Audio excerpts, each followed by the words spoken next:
the realization of Biafra? No deadline, but we're moving speedily towards it. What if he gets rearrested? I don't care. In the past, you have asked Biafrans not to attend churches manned by Yoruba pastors. Yes. Why is it? You seem to have toned down a bit from that. Yes. Because they have changed as well. The people are saying that federalism is not working for Nigeria. How do you intend that the new Biafra will be governed? Confederation.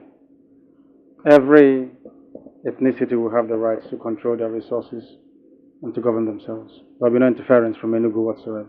How do you react to the U.S. ambassador's prediction that Biafra is a failed project, or Biafra project is failed? They said something about the state of Israel in 1948 and it came into existence. It will come. There's nothing man can do to stop it. So in this new Biafra, if it gets actualized eventually, would you contest for political positions? No. Why not? My job is to restore Biafra, not to serve it in any political capacity. How do you react to Ohaneze Indigo's disownment of you as well as that of Abra? I'm not sure they disown me. We disagreed, but the media would like to hype it up because they want to magnify the differences that we have. It's just mere emphasis, divergent views and emphasis. Basically, that's what there is to it. We are Republicans by nature, so people are entitled to their views. I may not welcome it, but I defend the right to hold it all the time. IPOP and yourself reacted to the Arawa ultimatum to Igbos in the northern part of the country. It wasn't directed at us, so I couldn't possibly react to it because it's not directed at us. But I think it goes to show that they're in tune with the prevailing trend, which is referendum. At least we welcome the fact that some of them are Democrats. I don't understand how it wasn't directed. You are the leader of Biafra. Are Igbos in the northern part? They are part of Biafra. They've been your landlord said you should go. Then what do you expect to do? Exactly. Your landlord said you should go, then you try and go. If you said they will kill you. They've been doing it since 1945. They kill all the time, so it's nothing new to us. It was reported that you had said no elections in Anambra State. Do you think that can be possible without bloodshed? How can you be bloodshedding when you're in your house sitting down and enjoying Ofensala on the 18th of November 2017? How's that bloodshed? When you say no elections, no referendum, how do you intend to make this happen? Are you going to declare that Biafrans sit at home on election day? Yes. Yes. There will be no movement. No cats, no dogs outside, no chicken, nothing. Okay. So, complete silence as well. Those in the group say that you're a hypocrite. Why? That you have a British passport, and yet you have asked Biafrans to destroy theirs in the person day. What are your reactions to this? I never gave such a directive. You're asking me a direct question, and I speak truthfully and directly. I did not give such an order. If people want to destroy whatever document or papers they have on them, that's entirely up to them. And I'm not a hypocrite either, because my land was forcibly taken over by external forces, and I'm being forced to live under it. It's my job to fight to get myself out of it. Nnamdi, they all had British traveling documents before they still fought for independence and got it. Something applied to George Washington in America. He was a British colony settler, traveled about as a British citizen before he got USA out of the mess that was colonial rule from England. Something in India. It's nothing new. I've been in the public limelight for close to 4 years, so people know what I can do and what I cannot do. If people wish to delude themselves with false propaganda and information about me, they're more than entitled to it. I cannot stop them from doing so. But what I say to them is that those people who are feeding you this junk information about me, they do not wish you well. People like us, IPOB, are the only ones that can save you from your chronic poverty, from your diseased state of mind, from your horrible bad roads, from your non-existent hospitals, from your absence of infrastructure. And we're the only ones who can make it possible for you to get a job. That's how it is. All those people telling you all those nonsense about Nnamdi Kanu is because they know that Nnamdi Kanu is capable of articulating a policy or a viewpoint that can get you out of the mess that you're in. So they want you to remain poor, to remain blind, for your parents to be dying. it benefits them. So, basically, you be granted bail conditions, Yes. and the Nigerian government and a lot of public opinion analysts seem to think that you're breaching the bail conditions. Where were those people when Buhari refused to obey court order upon court order upon court order? Why didn't anybody go to Daura or go to Asorok to ask Buhari why he'd failed to obey court orders to set me free, to release Dasuki and to release Zagzagi? Why have they not obeyed the court order to release Bright Chimezie Ishiwa as pronounced by a competent court of law in Uyo?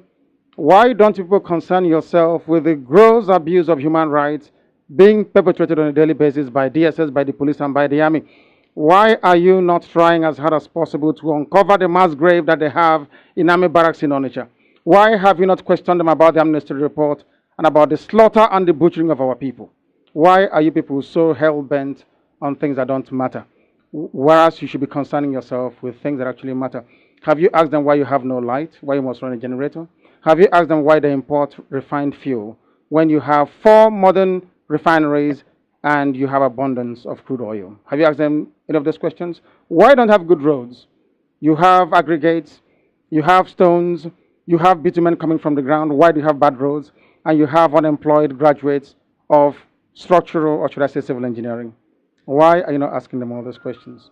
Because they understand that Nnamdi Kanu mean well for the masses, for the people, the downtrodden, people who are suffering because of poverty. They turn your mind around because they know you are not disciplined enough to understand that you need to stand your ground to demand for what is yours. That is why it is very easy to twist the mind of a black person. Che Guevara came to Congo to fight many, many years ago, over 50 years ago. Why did he leave? Because he said a black African man cannot be disciplined enough to put the need of his self-preservation and survival over the need of the stomach. Speaking of demanding, have you ever thought about asking that Southeast leaders be accountable for their non-performance instead of following this way? How can they perform when there is no Southeast leader who is responsible for the maintenance of the Enugu-Iguacha, which is Port Harcourt Expressway?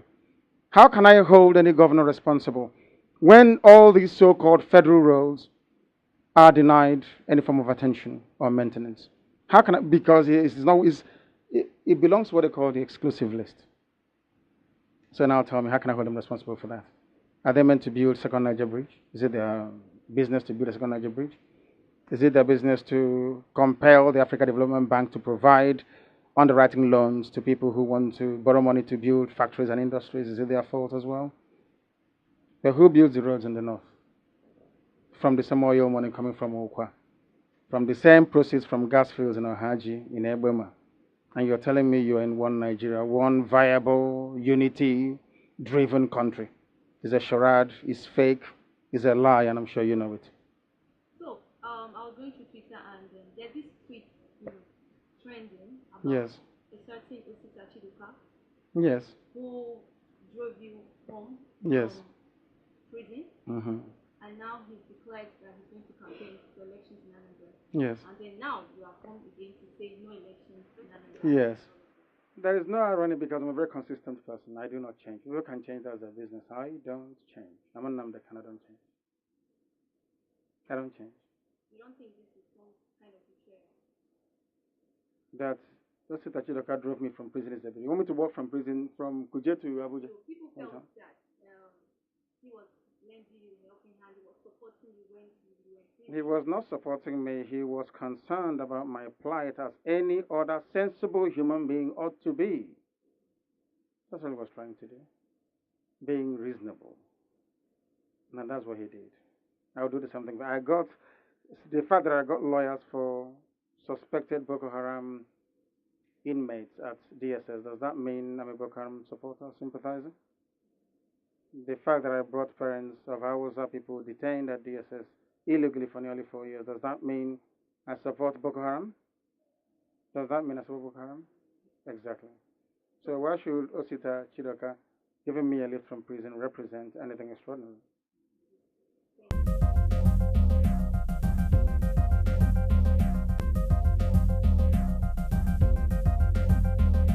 Because they know that's what will appeal to you. I said it earlier, your primordial instinct of debasing yourself to your jealousy, basically. People who try to be like me cannot be like me, so they resort to very cheap slander and blackmail. But I welcome it. It makes me become a better. I work twice harder than I should. So the more these battles come, the better for me. They know they're misguided, they know they're lying, they know what they're saying is false, but they say it because they're hoping to tap into the reservoir you have of greed, envy, and jealousy. Maybe if you cannot defeat Nnamdi Kanu in a reasoned debate, why don't we try greed and jealousy? Look at him, he's him, why not somebody else? You can't be me because you can never be me. Are there conversations you would rather you want to have happen to put an end to Biafra in the Nigerian government? You've gotten the question wrong in my view because there can never be an end to Biafra. Biafra will come. It doesn't matter what man does, it will come. So no one can stop it. There is an Igbo president tomorrow. If you like, let my wife be the first woman US president. It won't stop me.